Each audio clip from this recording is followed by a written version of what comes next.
Assalamualaikum warahmatullahi wabarakatuh. Perkenalkan nama saya Miftah Kulinda, NIM 42. Nah, saya di sini akan memenuhi tugas ujian akhir semester dari mata kuliah Strategi dan Kebijakan Bisnis.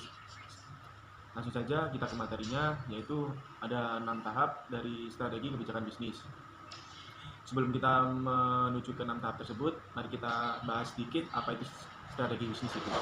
Strategi bisnis adalah upaya perusahaan dalam mengambil kebijakan dan pedoman yang dimiliki komitmen dan tindakan yang terintegrasi serta dirancang untuk membangun keunggulan dan persaingan bisnis untuk memenuhi dan mencapai tujuan bisnis. Dengan adanya strategi bisnis ini, perusahaan mampu menentukan arah perusahaan dan mengidentifikasikan dari segi pasar, saing, pelanggan, dan lain sebagainya. Nah, selanjutnya ada 6 tahap dari strategi dan kebijakan bisnis. Yang pertama adalah perhatikan kualitas dari produk tersebut.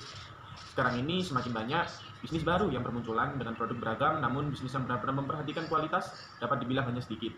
Sehingga strategi bisnis yang perlu diperhatikan termasuk poin satu ini.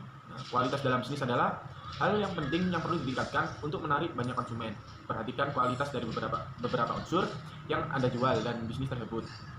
Mulai dari kualitas kemasan, kualitas rasa, kualitas isi produk, dan kualitas bahan baku hingga kualitas layanan yang terbaik. Yang kedua yaitu kenali target pasar. Nah, sebelum menjual sebuah produk secara profesional, Anda harus menjadi konsumen yang terlebih dahulu.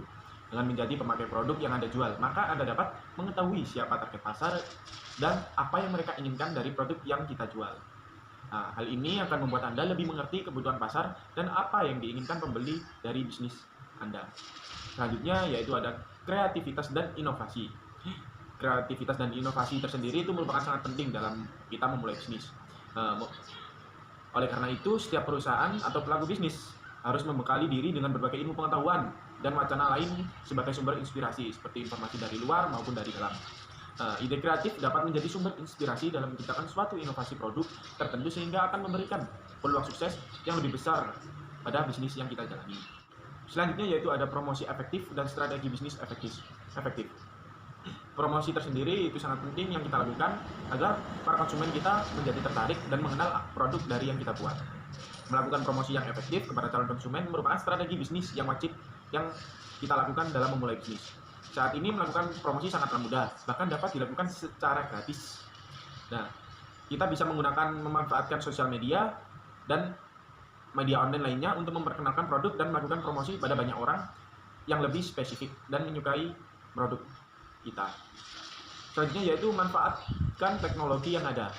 Pemanfaatan teknologi untuk bisnis dapat memotong biaya produksi yang dibutuhkan. Contohnya, jika sebuah pekerjaan dapat dilakukan dengan teknologi, mesin hingga robot, maka otomatis biaya operasional karyawan juga dapat ditekan. Terlebih jika bisnis digital, Anda dapat menjalankan bisnis secara otomatis dengan memanfaatkan platform yang ada. Selanjutnya yaitu ada strategi manajemen bisnis. Manajemen merupakan hal yang tidak kalah penting dalam menjalankan suatu bisnis. Salah satu hal penting yang berkaitan dengan manajemen ini adalah manajemen keuangan. Ingat, keuangan merupakan nyawa dari setiap bisnis yang kita jalankan. Urusan seputar pembukuan, invoice, dan cek persediaan barang, semua harus benar-benar di bawah manajemen yang tepat. Salah satu manajemen keuangan yang penting untuk dilakukan adalah melakukan proses akuntansi secara tepat dan akurat. Selanjutnya yaitu ada contoh strategi bisnis di dalam perusahaan yang ada di Indonesia, yaitu perusahaan kemitraan di sektor perikanan tangkap, strategi untuk kelangsungan usaha dan pekerjaan. Di sini yaitu pengembangan kemitraan dan pemberdayaan masyarakat nelayan merupakan salah satu kebijakan strategis yang dapat ditempuh untuk menjamin keberlangsungan usaha dan pekerjaan di sektor perikanan. Upaya tersebut juga dapat mendukung peningkatan ekonomi dan sosial masyarakat nelayan yang lebih luas, melepas ketergantungan nelayan terhadap lembaga permodalan tradisional, serta sarana mencapai pembangunan yang lebih adil dan berkelanjutan. Keberhasilan pelaksanaan program kemitraan dan pemberdayaan nelayan untuk mendukung hal tersebut diperlukan upaya peningkatan kapabilitas organisasi kelompok nelayan, pendampingan dan wawasan. Pelaksanaan kegiatan yang melibatkan berbagai unsur kelembagaan kenelayanan dan pelaksanaannya, strategi, kebijakan, dan program yang sasarannya mencakup pencapaian kemandirian kelompok nelayan terhadap kepemilikan peralatan tangkap, permodalan usaha, pemasaran hasil, dan pengolahan hasil produksi. Hal ini dilakukan untuk menunjang dan pemberdayaan masyarakat nelayan itu sendiri dan untuk meningkatkan perekonomian pada masyarakat nelayan tersebut. Berikut adalah contoh dari strategi bisnis dalam perusahaan di kancah internasional. yaitu perusahaan percepatan dwelling time, strategi peningkatan kinerja perdagangan internasional Pelabuhan Tanjung Priok.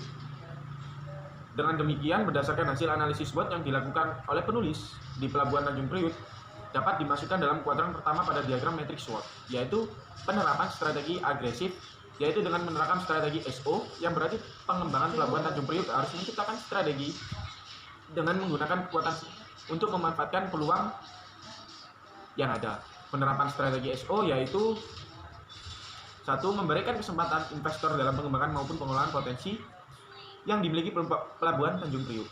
Yang kedua yaitu meningkatkan kinerja kerjasama stockholder dalam penanganan bongkar muat peti kemas impor pada perdagangan internasional, agar pengembangan pelabuhan berjalan dengan lancar sehingga mampu meminimalkan hambatan yang dapat menghambat kinerja perdagangan internasional di Pelabuhan Tanjung Priok.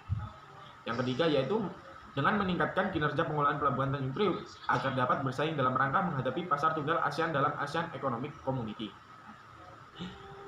Yang keempat yaitu mengupayakan pemberdayaan kembali perubahan kebijakan dengan adanya pemisahan yang tegas antara fungsi regulasi yang didelegasikan kepada otoritas pelabuhan dan fungsi pengelolaan yang dijalankan oleh entitas bisnis pelabuhan. Yang terakhir yaitu mengupayakan pemberdayaan transformasi dan sinergi manajemen sumber daya manusia yang kompeten. Sekian dari saya. Kurang lebihnya saya mohon maaf. Saya akhiri. Wassalamualaikum warahmatullahi wabarakatuh.